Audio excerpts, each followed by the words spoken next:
आइए बच्चों, हम लोग क्लास टेंथ में मैथ की सब्जेक्ट की बात करते हैं। कौन सा मैथ क्वेश्चन में हम लोग फार्मूले की बात कर लेते हैं आज। कौन सा फार्मूला? मेंसुरेशन। क्या बात करते हैं जी? मेंसुरेशन। मेंसुरेशन में सबसे पहले आपको क्या बताया जाएगा? बेलन। सबसे पहले हम लोग क्या बात चर्चा करेंगे? बेलन की। बेलन कैसे बनाया जाता है, ध्यान से सुने। इसको ऐसे बेलन बनाते हैं। बेलन का फिगर आप ऐसे बना लिए, आप लोग को बड़ी बना लेना। इसको यहाँ तक बच्चों क्या बोला जाता है? ऊंचाई। और यहाँ बच्चों स्मॉल आर होती है। अब बच्चों स्मॉल आर को रेडियस करते हैं। स्मॉल एच क्या होता है? ऊंचाई होती है।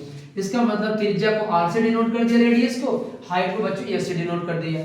अब हम लोग इसके फार्मूला बात करते हैं। इसका बेलन क्या होता है, मतलब आयतन कितना होता है। सरफेस एरिया मतलब क्या होता है बच्चों? इसका वक्र पृष्ठीय क्षेत्रफल। और एक होता है टोटल सरफेस एरिया, मतलब संपूर्ण पृष्ठीय क्षेत्रफल। इसका मतलब आयतन कितना होता है बच्चों? पाई आर स्क्वायर एच होता है। सरफेस एरिया कितना होता है? 2 पाई आर एच होता है। और यहाँ बच्चों इसका फार्मूला क्या होता है? 2 pi R H plus are होता है। अब बच्चों याद करते भूल जाते हैं, कैसे नहीं भूलेंगे, ध्यान सुनो। इसका मतलब आपके पास यहाँ भी आर है, यहाँ भी आर है, मतलब दोनों रेडियस है। इसलिए बच्चों इस फार्मूले में क्या हो जाएगा?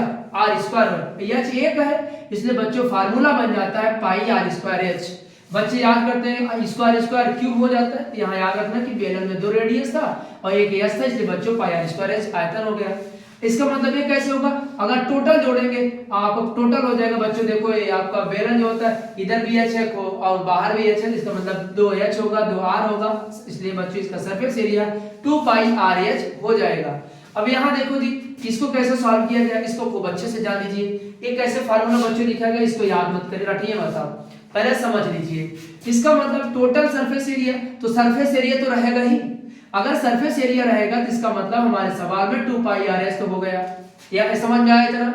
बच्चों फार्मूला समझिए खूब अच्छे से। अब आगे हम लोग क्या काम कर लेते हैं, हमारे पास आर यहाँ भी है।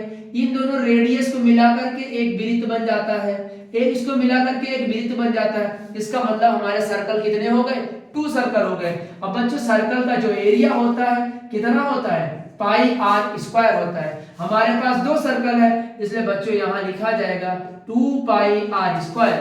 अब बच्चों 2 पाई आर दोनों में दिख रहा है, हम लोग कॉमन ले लेंगे, 2 पाई आर को बाहर कर लेंगे।